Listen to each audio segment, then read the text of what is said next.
Кем был Богатар и его род? Богатарцы, кто они? Осетинский историк Эрс Бзаров писал, по народному преданию, древние колена алагирской гражданской общины происходят от прародителя Осетино из Богатара и называются по именам его сыновей. Кусагонта владели северной частью ущелья, селениями Дагом, Урздан и Донисар. К этому колену принадлежали Агнаевы, Амбаловы, Бегаевы, Газдановы, Джикаев, Дзугаевы, Таутиевы и другие фамилии.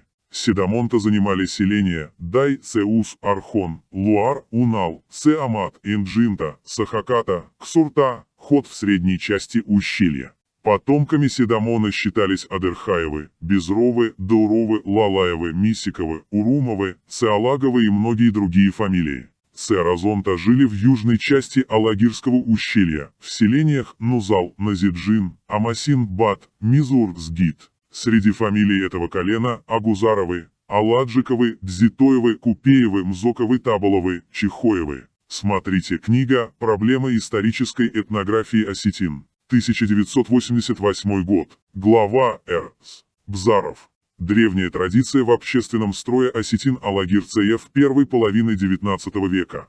Некоторые осетины говорят, что алагирцы это Биазаровы, Безыровы, но не Безровы, также что помимо Дауровых были известны алагирцы и Дударовы. Но что мы здесь можем понять и исследовать? А вот что, во-первых, кто был Богатар и его сыновья, еще большой вопрос. Имя это явно не иранское. Во-вторых, к примеру, еще в XIX веке имя Богатар встречалось среди аварцев в селении Кородах Гунипского района Дагестана. Был известен и знаменитый аварский писатель Богатар Гаджиев 1951 года рождения, родившийся в этом селе.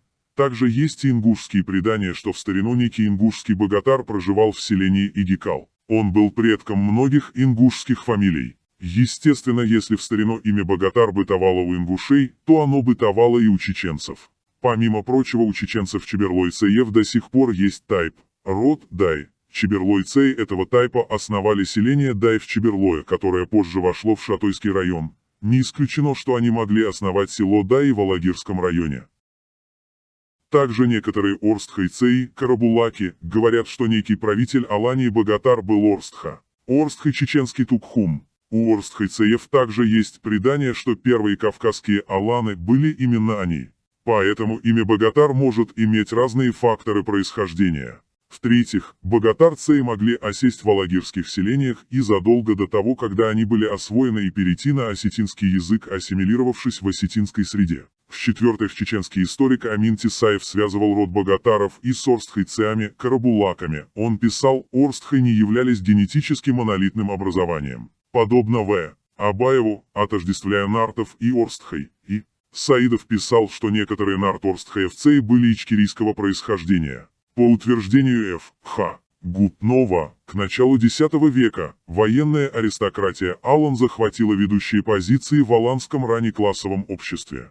Из его высшего слоя богатаров происходил царский род Алан Ахсартаговых. Ахсартаговы, как мы выяснили, были и по-прежнему отождествляются с нарт-орстхайцами, то есть кастой Орстхай. Эта же фамилия представляла собой царский род Алан. Статья Тесаев З. А. Антифеодальная борьба чеченцев в период раздробленности аланского государства. Кстати, у орстхайцев есть группы и Г2 и J2. А в осетинском ДНК-проекте доминируют группы Г2A1 и на втором месте J2. В то же время осетины говорят, что Ахсартаговы это и есть богатарцы. Нельзя также здесь обойти стороной и тот факт, что алагирские башни схожи с чеченскими, а крупнейший осетинский лингвист и историк В. И. Абаев в своей книге писал, в осетинском имеются отложения, идущие из местных субстратных ефетических языков, родственных, по-видимому, чечено-ингушскому не прямо из ингушского или чеченского, а из какого-то их предшественника не как усвоенные из чечено-ингушского в осетинский или обратно, а как принадлежавшие тому местному языковому субстрату, на основе которого сформировались и чечено-ингушские и осетинские языки. Ряд схождений ведет от чеченского прямо к осетинскому, минуя ингушский. Мало того, некоторые из них связывают чеченский с западным, дигорским диалектом осетинского языка, минуя иранский. Все вместе это указывает на большую древность и глубину осетино-вайнахских связей. Книга В. И. Абаев. Осетино-вайнахские лексические параллели.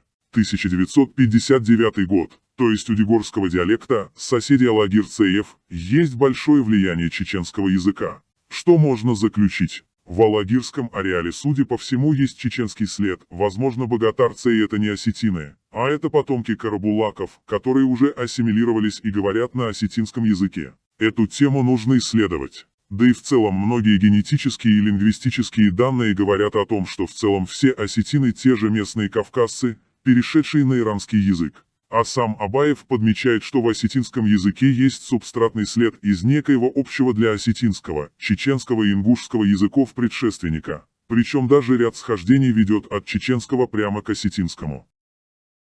А эта субстратно-лингвистическая ситуация, выявленная Абаевым, вообще может говорить о том, что в глубокой древности до иранизации осетины могли быть частью чеченцев, которые мигрировали в другой ареал проживания.